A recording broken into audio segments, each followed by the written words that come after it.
तो नमस्कार प्यारे साथियों, कैसे हो आप सब। आई होप मेरे दोस्त आप सभी स्वस्थ होंगे, मस्त होंगे, जबरदस्त होंगे। प्यारे साथियों, आज की इस क्लास में हम लोग पढ़ने वाले हैं क्लास 10th का जो मैथ है उसका प्रश्नावली 5.1, जिसका नाम है बाबू समांतर श्रेणी, जो चैप्टर का नाम है। और उसका हम लोग एक्सरसाइज जो है बाबू, हम लोग उसका एक्सरसाइज 5.1 का क्वेश्चन को हम लोग सॉल्व करने वाले हैं बाबू। ठीक है। तो मेरे दोस्त, ये समांतर श्रेणी का मैं एकदम बेसिक से आपको बताऊंगा कि समांतर श्रेणी है क्या। ठीक है। और यह कितने प्रकार का होता है समांतर श्रेणी, और उस पर जो 5.1 जो एक्सरसाइज है उसको भी मैं आपको सॉल्व कराने वाला हूँ। तो मेरे दोस्त, अगर अभी तक आप लोग हमारे चैनल से नहीं जुड़े हैं तो हमसे जुड़ने के लिए हमारे चैनल विकास की पाठशाला को सब्सक्राइब जरूर कर लीजिएगा। अगर वीडियो पसंद आता है तो वीडियो को लाइक भी कर दीजिएगा। तो चलिए बाबू, हम ये जो समांतर श्रेणी जो चैप्टर है बाबू, हम उसको स्टार्ट कर रहे हैं। ठीक है। तो मेरे दोस्त, सबसे पहले हम समांतर श्रेणी के बारे में कुछ आपको मैं बता दूं। तो समांतर श्रेणी जो होता है बाबू, समांतर श्रेणी देखिएगा, समांतर श्रेणी को मेरे दोस्त इंग्लिश में बोला जाता है अरिथमेटिक प्रोग्रेशन। क्या बोला था बाबू? ये बोला जाता है अरिथमेटिक प्रोग्रेशन। ठीक है। ठीक है। अरिथमेटिक प्रोग्रेशन बोला था बाबू। ठीक है, ये चीज याद रखिएगा। और ये दो प्रकार का होता है, जिसको शॉर्ट फॉर्म में हम बाबू एपी भी बोलते हैं। क्या बोलते हैं? इसका शॉर्ट फॉर्म जो होता है मेरे दोस्त, एपी भी होता है। ठीक है। और इसको बाबू दो भागों में इसको बांटा जाता है। कितने भागों में मेरे दोस्त? बाबू इसको दो भागों में बांटा जाता है। एक तो जिसको परिमित एपी बोला जाता है। क्या बोला जाता है बाबू? परिमित एपी। देखिएगा, परिमित एपी। अब ये क्या है? ठीक है, परिमित एपी में यहाँ पर लिख देता हूँ। ठीक है। और दूसरा जो होता है बाबू आपका अपरिमित एपी होता है। क्या होता है बाबू? वो होता है आपका अपरिमित एपी। अपरिमित एपी। देखिएगा, अपरिमित जिसको बाबू फाइनाइट भी बोला जाता है इंग्लिश में। ठीक है, फाइनाइट बोला जाता है। ठीक है, फाइनाइट एपी। इसको इनफाइनाइट बोला जाता है। क्या बोला जाता है?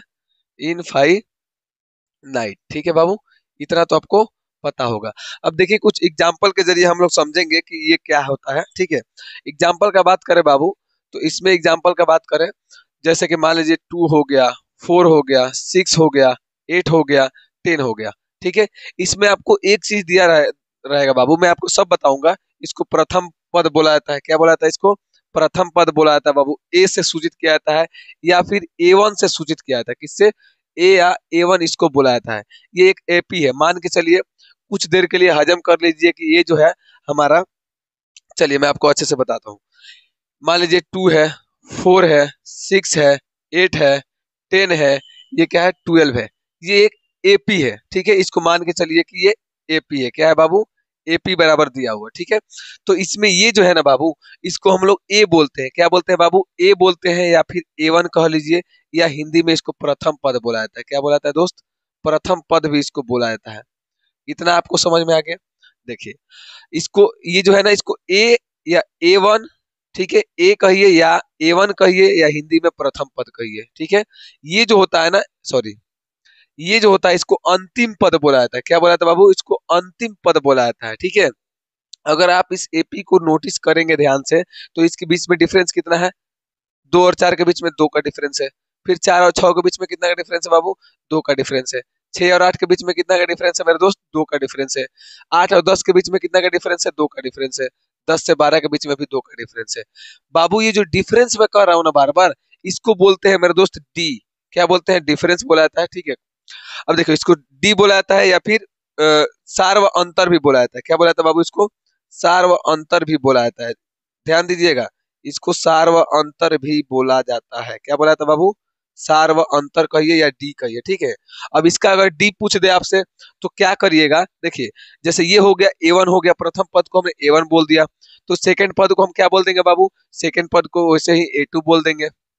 ध्यान दीजिएगा, थर्ड पद को जो तीसरा पद है इसको क्या बोल देंगे? A3 बोल देंगे। चौथा पद है उसको हम क्या बोल देंगे बाबू? A4 बोल देंगे। पांचवा पद को हम क्या बोल देंगे बाबू? A5 बोल देंगे। इतना तो आपको समझ में आ रहा है कि प्रथम पद को A या A1 बोल दीजिए, द्वितीय पद को A2, तृतीय पद को A3, ऐसे बोल देंगे। ठीक है। अब देखिएगा, सार व अंतर जो होता है ना, वो कैसे निकाला जाता है, तो मतलब द्वितीय पद में से प्रथम पद को घटाया जाता है, या फिर ऐसे कह लीजिए कि A2 माइनस A1 किया जाता है। क्या किया जाता है? A2 माइनस A1 किया जाता है, यानी इसको हमने A2 माना है, इसको A1 माना है। A2 में से यानी 4 में से 2 घटाएंगे बाबू, 4 में से 2 घटाएंगे तो हमारा कितना निकल के आएगा? 2 निकल के आएगा। और इसी को मेरे दोस्त क्या बोलते हैं? हम डी बोलते हैं, सार व अंतर बोलते हैं। इतना चीज आपको क्लियर हुआ कि हम डिफरेंस किसको बोलते हैं, प्रथम पद किसको बोलते हैं, अंतिम पद किसको बोलते हैं। बाबू अब इस पे आते हैं, थोड़ा सा इस पे गौर करिएगा मेरे दोस्त। ये जो है ना, इनफाइनाइट परिमित एपी क्या होता है उसके बारे में मैं बता देता हूँ। जिसका अंतिम पद दिया हो मेरे दोस्त, जिसका अंतिम पद दिया हो उसको परिमित बोलते हैं, यानी इसका अंतिम पद प्राप्त है हमें। या फिर एक और आपको दे दे, मान लीजिए एक और आपको दे दे, जैसे मैं आपको बता रहा हूँ, चलिए एक और एपी आपको दे दे, दूसरा एपी मैं यहाँ पे लिख देता हूँ। जैसे दूसरा एपी दे दे 4, 8, 12, ठीक है, ऐसे कर करके 16 दे दे, फिर ऐसे कर करके आपका दे दे 40 दे दे। कितना दे दे बाबू? 40। तो ऐसे में भी अगर देखेंगे तो इसका अंतिम पद दिया हुआ है मेरे दोस्त, ठीक है। तो जिसमें अंतिम पद दिया रहता है मेरे दोस्त, उसको हम बोलते हैं परिमित एपी। क्या बोलते हैं? या फाइनाइट एपी। जिसका अंतिम पद ना दिया रहे, इसका विपरीत समझिए। जैसे मान लीजिए ऐसे दे दे, मैं यहाँ पे इसका एग्जांपल बता देता हूँ, ठीक है। जैसे मान लीजिए 4 दे दे, 6 दे दे, 8 दे दे, 10 दे दे, और ऐसे डॉट डॉट करके आगे तक चला जाए। इसका मतलब इसमें आपको अंतिम पद दिख रहा है? नहीं ना दिख रहा है। तो जब अंतिम पद नहीं दिख रहा है तो मेरे दोस्त इसी को हम क्या बोलते हैं? अपरिमित एपी बोलते हैं, इनफाइनाइट एपी बोलते हैं। इतना चीज क्लियर हुआ दोस्त? अगर इतना चीज क्लियर हुआ मेरे दोस्त, एपी वाला ये समझ में आ रहा है, तो वीडियो को लाइक कर दीजिएगा। चलिए अब थोड़ा सा कुछ और बातें कर लेते हैं हम, ठीक है। कुछ और बातें करेंगे बाबू। इतना आप समझ गए। अब देखिए थोड़ा सा फार्मूला के बारे में बात कर लेते हैं, ठीक है। थोड़ा सा फार्मूला के बारे में हम बात करेंगे, ठीक है। देखिएगा फार्मूला जो होता है बाबू आपका, जैसे एक होता है ए एन। ए एन को क्या बोला जाता है वो देखिएगा। ए एन को मेरे दोस्त एनवा पद बोला जाता है। क्या बोला जाता है? एनवा पद बोला जाता है, एनवा पद बोला जाता है, ठीक है। अब ये एनवा पद क्या है मेरे दोस्त? आई होप आपको दिख रहा होगा। देखिएगा ए एन को मेरे दोस्त हम क्या बोलते हैं? एनवा पद बोलते हैं। समझ में आ रहा है? देखिए अब ए एन, इसका इसका भी तो कुछ ना कुछ फार्मूला होता होगा, होता है फार्मूला। ए एन का फार्मूला बाबू देखिएगा, ए एन का एक फार्मूला होता है, ए प्लस में एन माइनस का 1 इंटू का डी होता है एक फार्मूला आपका। ये क्या निकालने का होता है? तो ए एन। जैसे मान लीजिए कोई एपी दे दिया, पूछ दे कि उसका एनवा पद बताइए, यदि इसका अंतिम पद ना दिया उसको पूछ दे कि एनवा पद बताइए, ठीक है। अगर मान लीजिए जैसे यहीं पर दे दे, ठीक है, अगर हमें A10 निकालना होगा, A10 निकालना होगा, ठीक है, यानी 10 का मतलब क्या है? देखिए या इससे कंपेयर कीजिए, AN इसका मतलब क्या है? ये n का वैल्यू दिया हुआ है। किसका वैल्यू दिया हुआ है? n का। तो अगर इसके लिए हमें फॉर्मूला प्राप्त करना होगा तो हम क्या करेंगे? सिंपल सा मेरे दोस्त, a है तो a लिख दीजिए, प्लस में क्या पूछ रहे? 10वां पद पूछ रहे हैं ना, तो उससे एक कम हम यहाँ पे क्या लिख देंगे? 9d लिख देंगे, ठीक है। ये 10वां पद के लिए हमें फॉर्मूला प्राप्त हो गया। आप चाहे तो इससे भी निकाल सकते हैं या फिर इससे भी निकाल सकते हैं। कैसे? मैं आपको देखिए बता रहा हूँ। ए एन का मतलब क्या है बाबू? A10 पूछ रहा है, A10 पूछ रहा है, बराबर ए का मान a प्लस में लिख देंगे, ठीक है। चलिए एन का मान हमारे पास कितना दिया हुआ है? 10 दिया हुआ है। 10 माइनस का 1 करेंगे, इंटू में डी करेंगे, तो देखिए A10 का फॉर्मूला हमारा इससे भी, इस फॉर्मूला से भी क्या हुआ? a प्लस में 10 में से 1 गया 9 हो गया, और डी। इससे भी हमारा बाबू वही फार्मूला बन के प्राप्त हुआ जो मैं आपको यहाँ पे बता रहा था। तो आप डायरेक्ट भी ऐसे लिख सकते हैं या फिर ये भी फार्मूला बना सकते हैं। वैसे ही अगर आपको पूछ दे A20, तो आप उसको कैसे लिखेंगे? ए लिख दीजिए, प्लस में 20 ना उससे एक कम, और डी कर दीजिए। ये आपका A20 का फार्मूला प्राप्त हो गया। वैसे आपको कह दे A30 का मान, यही है आपका बाबू। एनवा का मतलब क्या हुआ? 30वां पद अगर पूछ रहा है तो, ठीक है। अब देखिए ये सब एन का मान है। किसका मान है? एन का मान है, ठीक है। तो आप डायरेक्ट इससे भी बना सकते हैं, इससे भी बना सकते हैं। इतना चीज समझ में आया? चलिए बाकी और जो फॉर्मूला आएगा मैं आपको जैसे जैसे क्वेश्चन आएगा मैं आपको बताते चलूंगा, ठीक है। यहाँ पे फिलहाल समझ लीजिए A30 है, तो A30 को हम कैसे लिखेंगे? A प्लस में बाबू क्या लिख देंगे? 29d लिख देंगे। यहाँ पर क्या लिख देंगे? 29d लिख देंगे। आई होप बाबू ये आपको समझ में आया होगा। अगर समझ में आया होगा ना तो आप बता दीजिएगा A50 बराबर क्या होगा। ये आपके लिए मैं छोड़ रहा हूँ, ठीक है। A50 बराबर क्या होगा ये आप हमें कमेंट करके कमेंट बॉक्स में बताइएगा, ठीक है। आई होप मेरे दोस्त इतना आपको समझ में आ गया होगा, ठीक है। जैसे अब चलिए ये 4 है, ये 8 है, ये 12 है, ये 16 है, ठीक है। और ऐसे कर करके आपको दे दिया 44, कितना दे दिया 44 यानी 44 दे दिया, ठीक है। और आपसे इसमें पूछ दे कि ए का मान बताइए मेरे दोस्त, तो ए बराबर तो हम जानते हैं सर, बता दिए हैं, प्रथम पद को ए बोला जाता है, ठीक है। तो ए बराबर 4 हो गया। अगर आपसे इसमें डी का मान पूछ दे बाबू, डी का मान, तो डी का मान हम जानते हैं कि क्या करते हैं बाबू, सर अभी बताए थे कि A2 माइनस का A1 होता है, A2 माइनस का A1 होता है, ठीक है। इतना चीज समझ में आ रहा है ना। तो हम क्या कर देंगे, A2 ये हो गया, ये A1 हो गया, इसको हम A2 बोलेंगे, अभी मैंने बताया था। इसको A3 बोलेंगे, इसको A4 बोलेंगे। इतना चीज समझ में आया।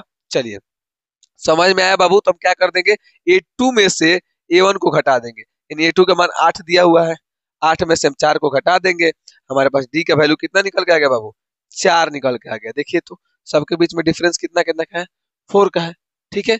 इतना चीज आई होप आपको समझ में आ गया होगा। एक चीज मैं आपको और बता दूं, जो ये समांतर श्रेणी होता है ना, एपी जो होता है, इसका व्यापक रूप क्या होता है, का व्यापक रूप क्या होता है, देखिएगा,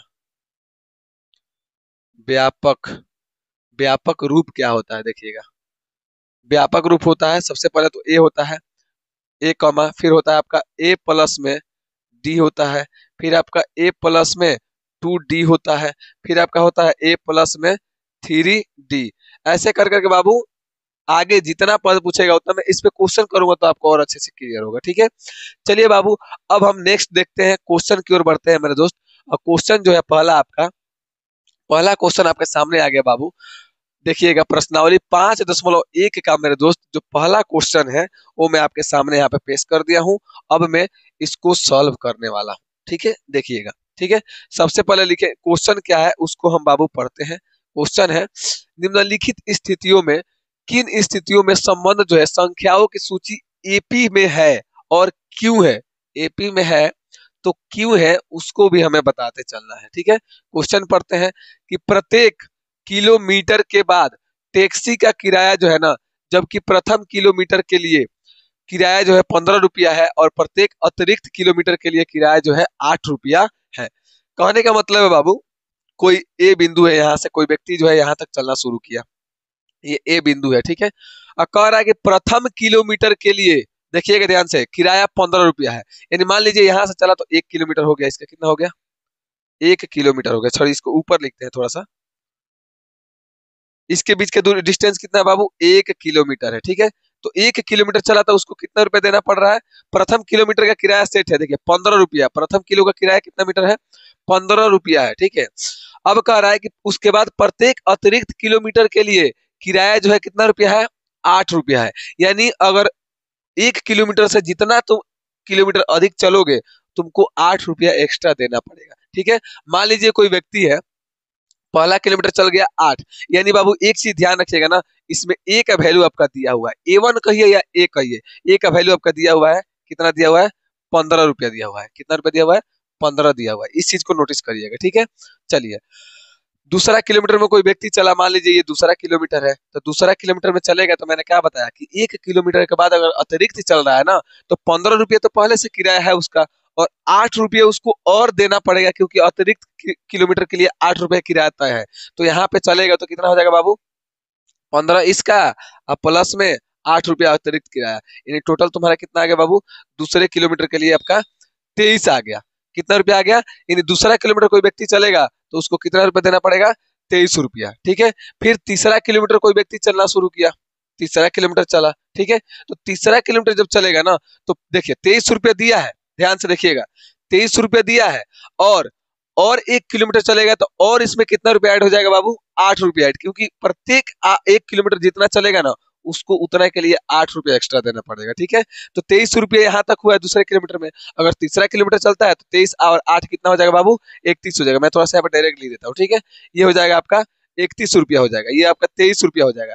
प्रथम पद आपका ए मिल गया है, ठीक है। कम से कम आपको 3 बनाना हो, 3 या 4 करना होता है। जैसे मान लीजिए फिर चौथे किलोमीटर चलना शुरू किया, तो चौथे किलोमीटर में क्या हो जाएगा, फिर से हम देख रहे हैं कि जितना रुपया है उसमें, जितना एक्स्ट्रा चल रहा है उसमें 8 रुपया बढ़ रहा है, तो 31 रुपया है। और 1 किलोमीटर और बढ़ना चाहेगा कोई व्यक्ति, तो उसको कितना रुपया देना पड़ेगा, 31 और 8 और ऐड करेंगे तो कितना हो जाएगा बाबू, 31 और 8 ऐड करेंगे तो बाबू आपका हो जाएगा 39 हो जाएगा। कितना हो जाएगा, 39, ठीक है। अब देखिए हमारे पास एगो एपी प्राप्त हो गया, ठीक है। अब हम यहाँ पे लिखेंगे ए बराबर तो हमारा मिल गया है, और एपी बराबर हम क्या लिखेंगे दोस्त, देखिएगा एपी बराबर हमारे पास मिल गया, प्रथम पद ए है, सॉरी 15 है, और ठीक है उसके बाद जितना बढ़ रहा है, कितना बढ़ा है 1 किलोमीटर बढ़ा है तो 23 रुपये देना पड़ा है, यानी ए2 का मान है। फिर कितना रुपया, कितना है 31 है, फिर बाबू कितना है 39 है। इतना आपको समझ में आ रहा है, ये हमारे पास क्या मिल गया एक एपी मिल गया दोस्त, ठीक है। अब देखिए ये एपी तो है हमें मिल गया, लेकिन कैसे पता करें कि ये एपी में है कि नहीं है, उसके लिए हम जांच करेंगे। और जांच बाबू कैसे करते हैं देखिएगा, जांच करने का तरीका क्या होता है देखिएगा। जांच करने के लिए हम डी निकालेंगे, यानी इसके बीच का डिफरेंस निकालेंगे। अगर बाबू डिफरेंस सेम होता है, ठीक है, डिफरेंस अगर सेम होता है तो ये एपी में है, सेम नहीं होता है तो एपी में नहीं है। बहुत अच्छा, चलिए जांच करेंगे तो हम क्या निकालेंगे, सबसे पहले D1 का मान निकालेंगे। जांच करने के लिए किसका मान निकालेंगे बाबू, D1, यानी डिफरेंस निकालेंगे। अब देखिए D1 का जब मान निकालना होगा ना, इसको A1 बोलते हैं, इसको A2 बोलेंगे, इसको A3 बोलेंगे, इसको क्या बोलेंगे A4 बोलेंगे। समझ में आ रहा है। चलिए हम यहाँ पे क्या करेंगे, D1 का मान निकालने के लिए बाबू क्या करेंगे ना, सेकंड पद में से प्रथम पद को, यानी दूसरे पद में से प्रथम पद को माइनस करेंगे, यानी A2 माइनस A1 करेंगे, A2 माइनस का A1 करेंगे, ठीक है। तो अगर आप माइनस करते हैं बाबू, यहाँ पे मैं इसी स्टेप में बताता हूँ, तो यहाँ पे क्या हो जाएगा 23 है, 23 माइनस अगर 8 करते हैं, सॉरी 23 माइनस 15 करते हैं तो कितना निकल के आ रहा है बाबू आपका 8 आ रहा है। कितना आ रहा है बाबू 8 आ रहा है, ठीक है। चलिए अब फिर D2 निकालते हैं, कम से कम आपको D3 तक निकालना पड़ेगा, 3 आपको निकालना पड़ेगा, ठीक है। चलिए तो अब क्या करेंगे D2 निकालने के लिए बाबू, जब हम D1 निकाले तो A2 में से A1 को घटाए, तो बाबू D2 निकालेंगे तो A3 में से ना A2 को घटाएंगे, ठीक है। बहुत अच्छा, समझदार हो गए हैं आप। A3 में से A2 को माइनस करेंगे बाबू, तो कितना हो जाएगा मेरे दोस्त, A3 का मान आपका दिया हुआ है बाबू कितना 31 दिया हुआ है, ठीक है। माइनस में A2 का मान आपका 23 दिया हुआ है, कितना आ गया बाबू, ये भी घटाएंगे तो आपका 8 आ गया, ठीक है। चलिए फिर हम D3 का भी मान निकाल लेते हैं बाबू, D3 का वैल्यू देखेंगे। तो D3 निकालने के लिए अब क्या करेंगे, अभी हमने A3 माइनस A2 किया, अब A4 माइनस A3 करेंगे जब हम D3 का मानेंगे। इस चीज को आप समझ जाएंगे खुद ब खुद, प्रैक्टिस करेंगे तो, ठीक है। तो ये हो जाएगा A4 माइनस का A3 हो जाएगा, ठीक है। चलिए A4 का मान बाबू 39 दिया हुआ है, 39 माइनस का A3 का मान कितना दिया हुआ है दोस्त, A3 का मान 31 दिया हुआ है, ठीक है। घटाएंगे तो ये भी कितना आ जाएगा मेरे दोस्त 8। अगर आप एक चीज नोटिस कर रहे होंगे बाबू कि इसके बीच का डिफरेंस कितना है, कितना है बाबू, सेम है, 8 आया है। इसका मतलब मेरे दोस्त अभी मैंने बताया कि अगर डिफरेंस सेम होता है, कहने का मतलब है हम यहाँ लिखेंगे, यहाँ यहाँ D1 बराबर में D2 बराबर में D3 है, क्या है अतः, अतः क्या लिख देंगे मेरे दोस्त, अतः दिया हुआ, ये क्या है, दिया हुआ स्थिति एपी में है। अतः दिया हुआ स्थिति यहाँ पे लिख सकते हैं, दिया हुआ स्थिति एपी में है। किसमें है बाबू, स्थिति एपी में है। आई होप मेरे दोस्त आपको ये चीज समझ में आ गया होगा, ठीक है। आप चाहे तो इसका एक स्क्रीनशॉट ले सकते हैं मेरे दोस्त, ठीक है। दिया हुआ चीज एपी में है मेरे दोस्त। चलिए अब नेक्स्ट क्वेश्चन की ओर बढ़ते हैं, दूसरा नंबर क्वेश्चन देखते हैं क्या कह रहा है, ठीक है। चलिए दूसरा क्वेश्चन आपके सामने है बाबू, देखिएगा क्वेश्चन है बाबू, देखिएगा थोड़ा सा मैं यहाँ पे जूम कर लेता हूँ थोड़ा बहुत। चलिए किसी बेलन में उपस्थित हवा की मात्रा, जबकि वायु निकालने वाला पंप प्रत्येक बार बेलन की हवा का 1/4, बाबू यहाँ पे अगर नहीं दिख रहा होगा तो मैं यहाँ पे लिख देता हूँ, प्रत्येक बार बेलन की हवा का 1/4 भाग क्या करता है, बाहर निकाल देता है, ठीक है। यानी हमारे पास एक चीज दिया हुआ है, क्या दिया हुआ है बाबू, अब देखिएगा ध्यान से। हम यहाँ पे सॉल्यूशन में क्या लिखेंगे, सॉल्यूशन में बाबू क्या लिखेंगे, सबसे पहले हमें ये चीज नहीं पता हुआ, देखिए कह रहा है किसी बेलन में उपस्थित हवा की मात्रा, और उस बेलन में कितना हवा है हमें नहीं पता है। चलिए मान लेते हैं एक हम यहाँ पे बेलन बनाते हैं, ठीक है। एक हमने यहाँ पे बेलन बना दिया, ठीक है। हमने एक यहाँ पे बेलन बना दिया, ठीक है। ये जो बेलन है, अब मान लीजिए इसमें ये पंप है, ठीक है। ये बेलन है और इसमें ये पंप लगा हुआ है। ध्यान से देखिएगा बाबू, कह रहा है किसी बेलन में उपस्थित हवा की मात्रा। ठीक है, हमें हवा की मात्रा नहीं पता है, तो सबसे पहला काम हम यही करेंगे, माना कि माना कि बेलन में हवा की मात्रा, हम मान लेंगे इसको बेलन में हवा की मात्रा। किसकी मात्रा?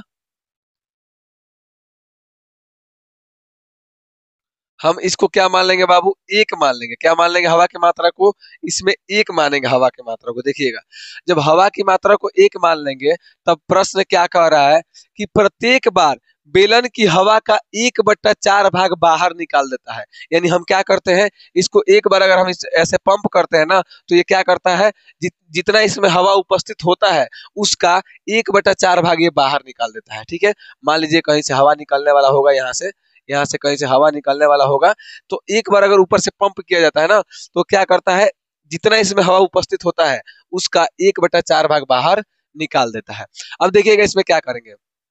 ठीक है, प्रश्न से क्या कह रहा है, प्रत्येक बार बेलन की हवा का, यानी A1 का मान बाबू आपका आ गया है। ये किसका मान है बाबू? A1 का मान दिया हुआ है। ठीक है, A1 का मान आपका मिल गया है, या A कहिए या A1 कहिए। ठीक है, उसके बाद से हम लिखेंगे कि पंप करने पर क्या कर रहा है, जब वायु निकालने वाला पंप प्रत्येक बार बेलन की हवा का क्या कर रहा है, इसमें हवा का, आप देखिएगा कुल हवा का क्या कर रहा है, कुल हवा का यहाँ पे लिखेंगे, कुल हवा का 1/4 भाग बाहर निकाल देता है। 1/4 भाग बाहर निकाल देता है, भाग बाहर निकाल देता है। देखिएगा बाहर निकालता है। ठीक है, निकालता है। अब इस चीज को जरा ध्यान से समझिएगा बाबू, कुल हवा का कह रहा है। ठीक है, तो कुल हवा बाबू कितना है, इसमें एक है। कुल हवा कितना है, एक है।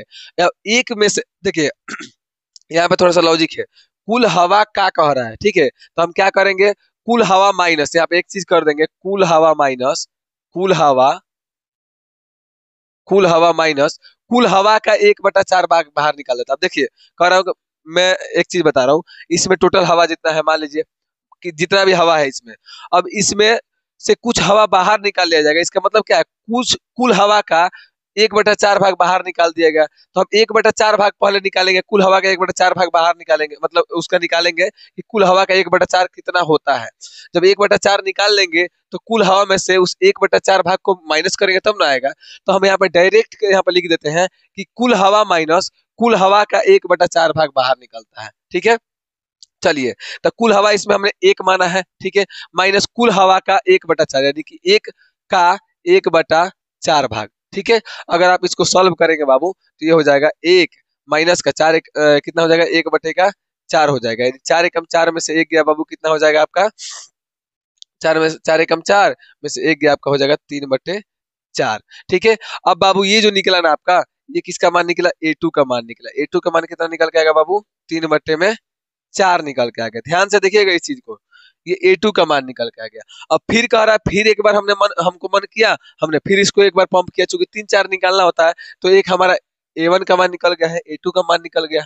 अब थोड़ा सा और आगे एक बार और पंप करते हैं, तो जब अब पंप करेंगे ना, यानी एक बार पंप करने से हवा जो निकल गया है, अब हवा हमारे पास कितना बचा है, 3/4 हवा बचा हुआ है। अब इस 3/4 का, इस 3/4 का 1/4 भाग बाहर निकलेगा। ठीक है, तो अब इसको कैसे लिखेंगे, आप बार बार अगर चाहे तो यहाँ पर लिख सकते हैं कि कुल हवा माइनस कुल हवा का 1/4 भाग बाहर निकल रहा है। तो हम यहाँ पे डायरेक्ट कर देते हैं। अब कुल हवा कितना बचा बाबू, इससे समझिएगा, कुल हवा बचा हुआ है 3/4। ठीक है, इसमें से माइनस करेंगे और इसका 1/4 भाग निकालेंगे। देखिए कुल हवा में से माइनस किया है, अब कुल हवा का 1/4 भाग भी निकाला है, तो हम यहाँ पे क्या करेंगे, 3/4 का 1/4 भाग बाहर निकलता है। क्या करता है, 1/4 भाग बाहर निकलता है। देखिए यही हुआ आपका सॉल्यूशन टोटल। ठीक है, अब इसको सॉल्व करते हैं, तो यहाँ पे हो जाएगा 3/4 माइनस का 3 में कितना हो जाएगा बाबू, 4 चौके 16 हो जाएगा। जब बट्टा का घटाव बनाएंगे, 16 4 कैल्सियम 16, 4 चौके 16 4 3 12, माइनस में हो जाएगा 3 हो जाएगा। सॉल्व करेंगे मेरे दोस्त, 12 में से 3 गया, 9 में कितना हो जाएगा, 16 हो जाएगा। और ये आपका किसका मान निकल गया मेरे दोस्त, तो ये आपका निकल गया A3 का मान निकल गया। किसका मान निकल गया, तो A3 का मान निकल गया। ठीक है, एक और चाहे तो आप निकाल सकते हैं, A4 का मान निकाल लेते हैं। अब टोटल हवा कितना बच गया मेरे दोस्त, 9/16 अब इसमें बच गया। ठीक है, अब हमको फिर एक बार मन किया, हमने फिर इसको एक बार क्या किया, पंप किया। हमने इसको फिर एक बार पंप किया। ठीक है, चलिए मेरा मन भाई, मैं कुछ भी करूं। चलिए, जब मैं इसको एक बार और पंप करूंगा ना, तो अब 9/16 का अब क्या हो जाएगा। अब तो समझाना नहीं पड़ेगा, आप लोग तेज हो गए होंगे। 9/16 माइनस 9/16 का 1/4 भाग बाहर निकलता है। सर अब समझ गए क्या आप कहना चाह रहे हैं, कॉन्सेप्ट को पकड़िए बाबू। 9/16 माइनस 9 एकम 9 और 16 चौके कितना हो जाएगा बाबू, 64 हो जाएगा। अगर इसका बट्टा का घटाव बनाते हैं, मैं यहीं पे बनाता हूँ, 16 64 का एलसीएम 64 हो जाएगा। 16 चौके 64, 9 चौके 36 हो जाएगा, माइनस 9 हो जाएगा। घटाएंगे बाबू, आपका कितना हो जाएगा, 27 बटे में कितना हो जाएगा बाबू, 64 हो जाएगा। कितना हो जाएगा, 64। और ये दोस्त मेरा आपका A4 का वैल्यू निकल गया। किसका वैल्यू निकला दोस्त, A4 का वैल्यू निकल गया। चलिए अब तो ये AP हमारे पास क्या हो गया दोस्त, AP। अभी फिगर का कोई काम नहीं, हम इसको मिटा देते हैं। ठीक है, इस फिगर का कोई काम नहीं है। अब देखिएगा A4 का वैल्यू, इसका वैल्यू A4 का वैल्यू, सॉरी, अब हम यहाँ पे अब जांच न करें, पहले तो AP लिखेंगे ना बाबू, कहाँ मेरा ध्यान है। चलिए अब हम यहाँ पे AP लिखते हैं। क्या लिखते हैं दोस्त, AP को यहाँ पे लिखते हैं चलिए AP को लिख देते हैं, यहाँ पे AP को लिखते हैं। तो AP बराबर क्या हो जाएगा दोस्त, देखिएगा प्रथम पद क्या था हमारा, 1 था। A2 बराबर हमारा कितना निकल के आया था बाबू, तो 3/4 था, 3/4 था। A3 का वैल्यू कितना निकल के आया था, 9/16 था। ठीक है, 9/16 था। ठीक है, A4 का वैल्यू 27 बटे में कितना आया था बाबू, 27 बटे में आपका 64 आया था। ठीक है, ये हमारा AP निकल के, आगे भी और बार पंप करेंगे तो आगे निकलते जाएगा। ये AP आया है हमारे पास। सर अब इसका जरा जांच करके बता दीजिए, हमारा डाउट क्लियर करा दीजिए कि क्या यह AP में है कि नहीं है। तो उसके लिए हम क्या करेंगे बाबू, जांच लिखेंगे। क्या लिखेंगे, जांच लिखेंगे। देखिएगा ये कलर शायद नहीं दिख रहा होगा, मैं कलर चेंज कर लेता हूँ। जांच कैसे करेंगे दोस्त, अभी मैंने बताया था, जांच करेंगे D1 का मान निकालेंगे तो क्या हो जाएगा, ये है A2, ये है A1, बार बार तो लिखना नहीं पड़ेगा, A2, ये हो गया A3, ये हो गया आपका A4 हो गया। समझ में आ रहा है।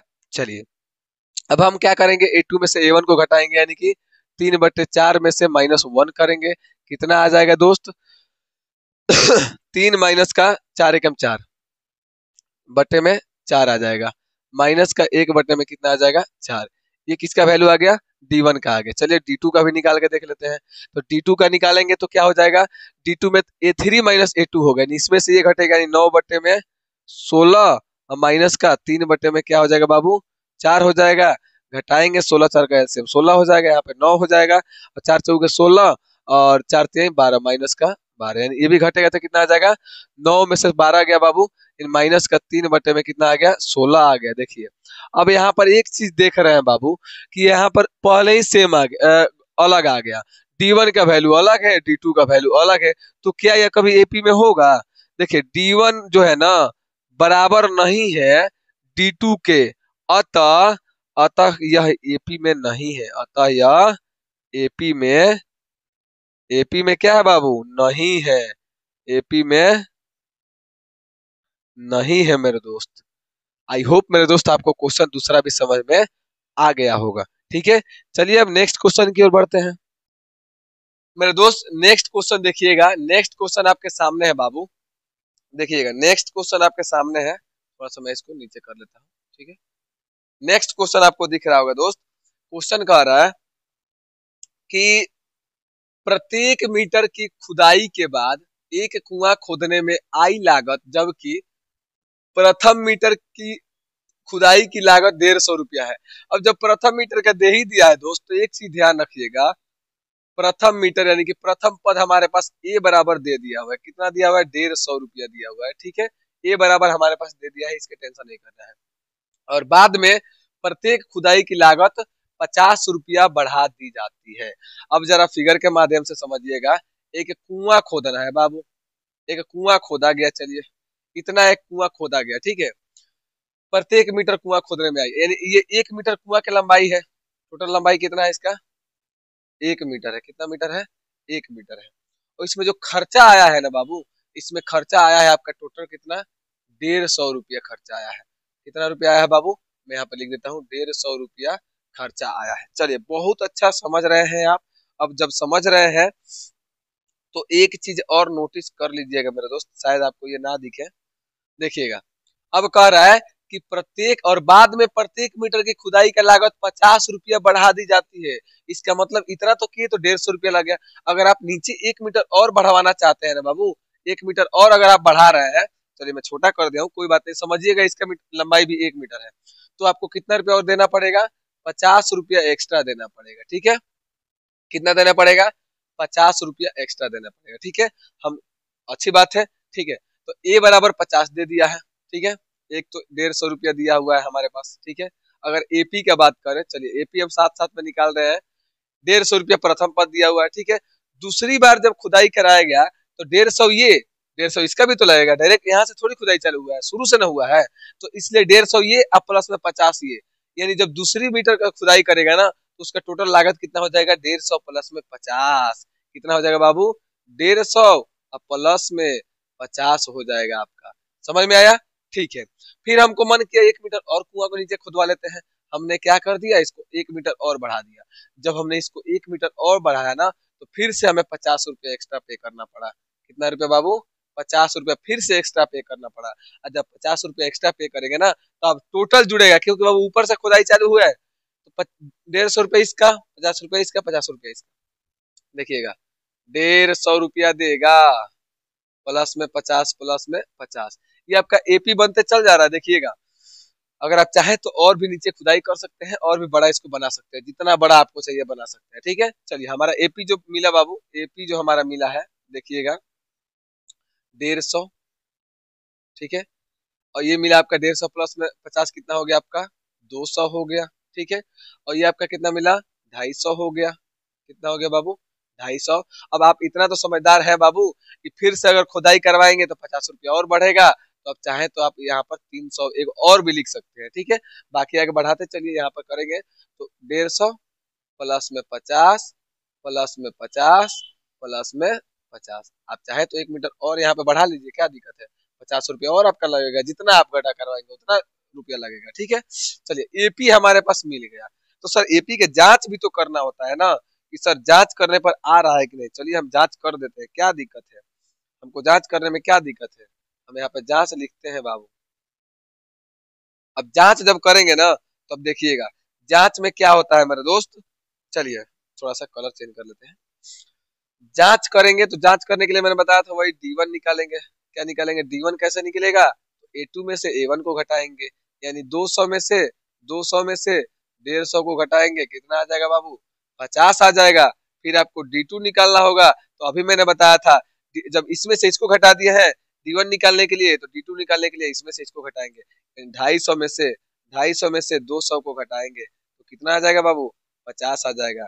फिर D3 भी निकाल लेते हैं, क्या दिक्कत है? D3 निकालेंगे तो इसमें से इसको घटाना पड़ेगा, यानी 300 माइनस का 250 करेंगे बाबू, तो आपका कितना आ जाएगा? 50 आ जाएगा। अब आपको एक चीज कॉमन दिख रहा होगा इसमें, कि जो हमारा डिफरेंस है ना सेम आ रहा है। क्या आ रहा है बाबू? यहाँ पे D1 के बराबर में D2 है, बराबर में D3 है। इसका मतलब क्या है दोस्त? जब ये बराबर है, अतः दिया हुआ एपी में, अतः यह एपी में है। आप पूरा लिख लीजिएगा, लैंग्वेज जैसे भी लिखना होगा, मैं लिख देता हूँ, अतः यह एपी में है। आई होप मेरे दोस्त ये क्वेश्चन भी आपको समझ में आ गया होगा। अगर समझ में आया है तो वीडियो को लाइक कर दीजिए, चैनल को सब्सक्राइब कर दीजिए, और हम बढ़ते हैं अपने अगले मंजिल की तरफ। ठीक है, अगला मंजिल हमारे पास देखिएगा बाबू, थोड़ा सा क्वेश्चन यहाँ पे क्या कह रहा है, क्वेश्चनों को थोड़ा सा देखते हैं मेरे दोस्त। क्वेश्चनवा है कि खाते में प्रत्येक वर्ष का मिश्र धन, जबकि 10,000 रुपया 10,000 रुपया की राशि 8% वार्षिक की दर से चक्रवृद्धि ब्याज पर जमा की जाती है। अब देखिएगा, जब 10,000 रुपया हमारे पास दिया हुआ है ना, तो ये आपका सॉल्यूशन में क्या हो जाएगा मेरे दोस्त? सॉल्यूशन में यही आपका ए का मान हो जाएगा, 10,000 रुपया। ए का मान कितना हो जाएगा बाबू? 10,000 रुपया आपका दिया हुआ है। ठीक है, तो हम क्या करेंगे ना, प्रत्येक वर्ष का मिश्रधन जो है इतना दिया हुआ है। ठीक है, तो हम सबसे पहले मिश्रधन निकालने के लिए ब्याज निकालते हैं, तब तो मिश्रधन निकालते हैं। तो हम यहाँ पे लिखेंगे, ये तो पहला एक मान निकल गया, यहाँ पे लिखेंगे दूसरे वर्ष का, क्या लिखेंगे बाबू? दूसरे वर्ष का मिश्रधन। सबसे पहले क्या लिखेंगे? दूसरे वर्ष का ब्याज निकालेंगे। क्या निकालेंगे? दूसरे वर्ष का ब्याज निकालेंगे। तो दूसरे वर्ष का ब्याज निकालोगे बाबू, ब्याज का फॉर्मूला होता है P into R into T बटे में 100, यही ना होता है आपका? मूलधन गुणे समय गुणे दर बटे 100 होता है, ठीक है। तो जब ब्याज निकालेंगे बाबू, पी का मान यानी मूलधन का मान, ये अब काम करेगी। ये जो है ना आपका प्रथम जो दिया, ये मूलधन दिया हुआ है, कितना क्या दिया हुआ है? मूलधन, ठीक है। अब देखिएगा, यहाँ पे लिखेंगे 10,000 गुने में आर का मान बाबू दर दिया हुआ है 8%, टी का वैल्यू बाबू कितना दिया हुआ है? राशि 8% वार्षिक ब्याज की दर से, यानी एक वर्ष दिया हुआ है आपका, टी का मान दिया हुआ है, बट्टे में आपका क्या हो जाएगा दोस्त? 100 हो जाएगा। 2 जीरो से 2 जीरो कटाएंगे, गुना करेंगे बाबू, आपका कितना हो जाएगा? ब्याज जो हो जाएगा आपका 800 रुपया हो जाएगा। कितना रुपया हो जाएगा दोस्त? 800 रुपया ये ब्याज निकल के आया है। और ये जो ब्याज है ना, केवल अभी ब्याज निकला है, अभी अब मिश्रधन निकालना है। इसका क्या निकालना है दोस्त? मिश्रधन निकालना है। तो मिश्रधन बराबर हम जानते हैं ना क्या होता है? मूलधन प्लस में ब्याज होता है। यानी मूलधन हमारे पास 10,000 है, प्लस में इस 800 को अगर हम जोड़ देते हैं तो हमारा क्या निकल जाएगा? दूसरे वर्ष का बाबू मूलधन निकल जाएगा। यानी जो पहले वर्ष का जो मिश्रधन होगा ना, दूसरे वर्ष में जाकर के मूलधन बन जाएगा, ठीक है। अब यहाँ पे हो जाएगा 10,000, कितना हो जाएगा बाबू? 10,800 हो जाएगा। 10,800 रुपया हो जाएगा। जोड़ के देखिए, 0,0,0,8,0,8, ठीक है। ये हो गया आपका, क्या निकल के आ गया? ये मेरे दोस्त आपका A2 का वैल्यू निकल के आ गया। किसका वैल्यू? A2 का वैल्यू निकल के आ गया। जब निकल के आ गया, अब हम क्या करते हैं मेरे दोस्त, देखिएगा, थोड़ा सा इसको मैं छोटा कर देता हूँ, ठीक है। इसको थोड़ा सा मैं छोटा कर देता हूँ। पूरा छोटा हो रहा है क्या भाई? पूरा छोटा क्यों हो रहा है मेरे दोस्त? पूरा छोटा क्यों हो रहा है? पूरा छोटा मत हो जा बाबू, थोड़ा सा दूर हो गया। चलिए, आई आ गया, हमको लगा भाई चला जाएगा। चलिए, तो हम एक काम करते हैं, इसको सेलेक्ट करके छोटा तो कर ही सकते हैं ना। चलिए, सेलेक्ट वाला एरिया हमारे पास है। अरे भाई, कहाँ है? हमको तंग कर रहा है मेरे दोस्त। यहाँ पे आ जा। हाँ, यहीं पे आ जा, तू यहीं पे रह। तुमको हम कहीं नहीं लेके जाएंगे। हम ना एक काम करते हैं, कर देते हैं। क्या कर देते हैं? अच्छा, सेलेक्ट का ऑप्शन इस पे काम नहीं कर रहा है क्या? नहीं कर रहा है, नहीं कर रहा है, नहीं कर रहा है, नहीं कर रहा है, नहीं कर रहा है, तो कोई बात नहीं, हम ऐसे ही बनाएंगे। हम ऐसे ही बनाएंगे। अच्छा, मूव वाला देखे थोड़ा सा। हाँ, मूव वाला भी वही काम कर रहा है। ये भी नहीं कर रहा है, कोई बात नहीं। चलिए, हम इसी पे बनाते हैं, कोई बात नहीं। चलिए, देखिएगा, अब हम क्या कर रहे हैं? अब A3 निकालने के लिए ना बाबू, A3 निकालने के लिए हमें तीसरे वर्ष का क्या करना पड़ेगा? देखिए, तीसरे वर्ष का सबसे पहले ब्याज निकालना पड़ेगा। क्या निकालना पड़ेगा? तीसरे वर्ष का ब्याज निकालना पड़ेगा। तो ब्याज बराबर वही फॉर्मूला, फिर से P into R into T divide by क्या हो जाएगा? 100 हो जाएगा, ठीक है। अब हम क्या करेंगे? इसका मान भरते हैं बाबू। इसमें जब मान भरेंगे ना, यहाँ पे मैं यही मान भर देता हूँ, क्योंकि जगह का थोड़ा सा अभाव पड़ेगा, मुझे पता है। तो इसमें अब पी का मान जो होगा ना, जो दूसरे वर्ष का मिश्रधन, अब यहाँ पे मूलधन का काम करेगा, यानी 10,800 गुने में आर का मान बाबू वही रहेगा, समय बराबर वही रहेगा, 100 हो जाएगा। कटेगा 2 जीरो से 2 जीरो, 108 में 8 से गुना करेंगे, कितना आ जाएगा बाबू? A3 का मान आपका कितना आ जाएगा? तो 8 में से 8 से A3 का भी मान नहीं आएगा, ये तो ब्याज निकल के आ रहा है, सॉरी सॉरी, ये तो आपका क्या निकल के आ रहा है? ब्याज। गुना करेंगे, 8 नहीं 64 के 4 हो जाएगा, 10 8 है 80 या 6 86, 864 रुपये क्या निकल के आ गया बाबू? ये ब्याज निकला है। तो जब ब्याज निकला है, तो हम यहाँ पे क्या करते हैं ना, मिश्रधन निकालते हैं। तीसरे वर्ष का मिश्रधन, ठीक है। तीसरे वर्ष का मिश्रधन निकालते हैं। जब मिश्रधन निकालेंगे बाबू, तो क्या हो जाएगा? इस मूलधन में जो मूलधन दिया था, इसमें इसको ऐड करेंगे, तो यहाँ पर लिखेंगे 10,800, 10,800 प्लस में 864, ठीक है। जब इसको जोड़ेंगे ना बाबू, तो कितना आ जाएगा मेरे दोस्त? 4 का 4 हो जाएगा, 6 का 6 हो जाएगा, ठीक है। 8 6 16 का 6 हो जाएगा, और यहाँ पे 1 हो जाएगा, यहाँ पे 1 हो जाएगा। इतना रुपया आपका आ गया मिश्रधन, यानी ये हो जाएगा आपका A3 का वैल्यू 11,664 रुपया, ठीक है। अब हमारे पास AP क्या मिला दोस्त? AP क्या मिला? तो AP हमारे पास मिला मेरे दोस्त, वो हुआ आपका, ए का मान सबसे पहले दिया था 10,000, 10,000 और A2 का मान हमारे पास निकल के यहाँ पे आया बाबू 10,800, 10,800। A3 का मान निकल के 11,664 आया है। मेरे दोस्त अगर आप इसका डिफरेंस निकालेंगे, जांच करेंगे ना, अगर आप यहाँ पे जांच करते हैं बाबू, अगर जांच करेंगे ना तो इसमें पता है क्या हो जाएगा, D1 जो होगा ना इसमें कोई बराबर नहीं होगा, निकाल के देख लीजिएगा। D1 बराबर यानी इसमें से इसको घटाते हैं, घटाएंगे तो आपका आ जाएगा 800, वाला में घटाएंगे तो D1 बराबर कितना आ जाएगा 800, यानी इसमें से इसको माइनस करेंगे ना, A2 में से A1 को माइनस करते हैं, माइनस करेंगे 800 आ जाएगा। लेकिन D2 बराबर जो होगा ना 11,600, देखिए 11,664 में से अगर 10,800 घटाते हैं तो कितना आएगा, 4 6 16 में से 8 गया 8 हो जाएगा, 0 0 कितना आ रहा है बाबू 864 आ जा रहा है। कितना आ जा रहा है 864, जो कि ये बराबर नहीं है।